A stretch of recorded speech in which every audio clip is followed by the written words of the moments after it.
Right then guys, hello and welcome to another one of my videos, and today I'm going to talk about a film that's fairly old, well not old but not that recent either, and it's the comedy Identity Thief, starring Jason Bateman and that woman from Bridesmaids whose name I do not know. Sorry, but I don't know it, I didn't watch Bridesmaids either.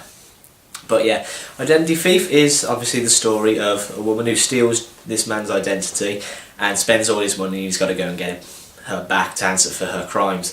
And it's a good plot basis really for any film. It's the sort of plot that you really could have done anything out of. They could have made it an action if they wanted to really and had this guy going on revenge, but no, it is a comedy and it's Jason Bateman, and I gotta be honest, I do love a good Jason Bateman film because he is a funny guy, even though he's always playing exactly the same role, but it's the role he is perfect for in all fairness, so there we go.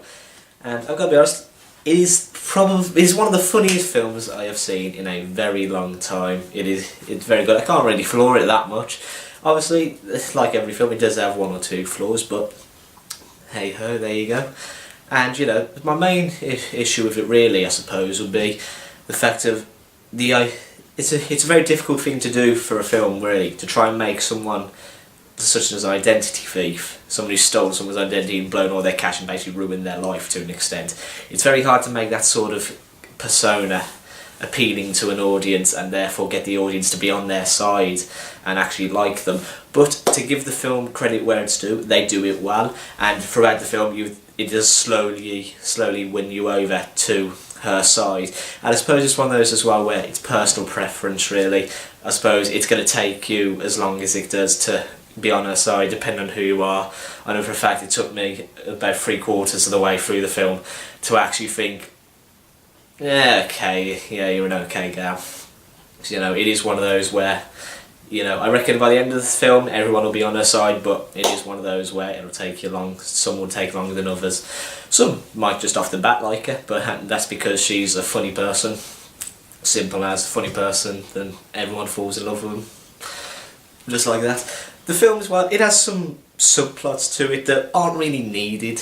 You know, I mean, obviously being an identity thief as she is, you're not going to get to the stage and not in your life and not have enemies. And she's done the bad thing of like annoying the mob or some sort of criminal organisation by giving them fake credit cards and stuff, which is not a smart thing to do really in anything. It's not really bad of me to say this, but you've seen the advert, she doesn't look like she can run very far. So they will find her, and so she's got these two people after her, and then because of the fact she's also got in trouble with the police, and now she's also got a bounty hunter type guy after her through the film as well, which isn't really needed for the film. You know, they could have just had the simple Jason Bateman's got to go get her and bring her back to answer for what she's done. That is a simple enough premise for the film, and it would have done fine without these little subplot intrusions every now and then. But you know, sometimes it's funny, sometimes it's just sort of ripping you away from the story. You're just like, can we go back to the two characters who don't really like each other, but for some reason she hasn't punched him in the throat and run off. You know, it's one of them, but hey ho. My favourite character of the film though has to be Big Chuck. If you've seen the film you know who I'm talking about. If you haven't, then the name should spring to you what sort of a guy he is. He's a cool guy really, he's got a Stetson and cowboy boots and he's funny as hell, and he made the film for me. I just found him very, very funny. But yeah, Big Chuck for me, #1 in the film. So yes, that is my view on the Identity Thief. A funny film, and it's the funniest film I've seen for a long time. I don't know if it'll be the funniest film of the year. Who knows? There's plenty of other good comedies coming out later in the year. But hey ho, it's definitely worth seeing if you haven't already.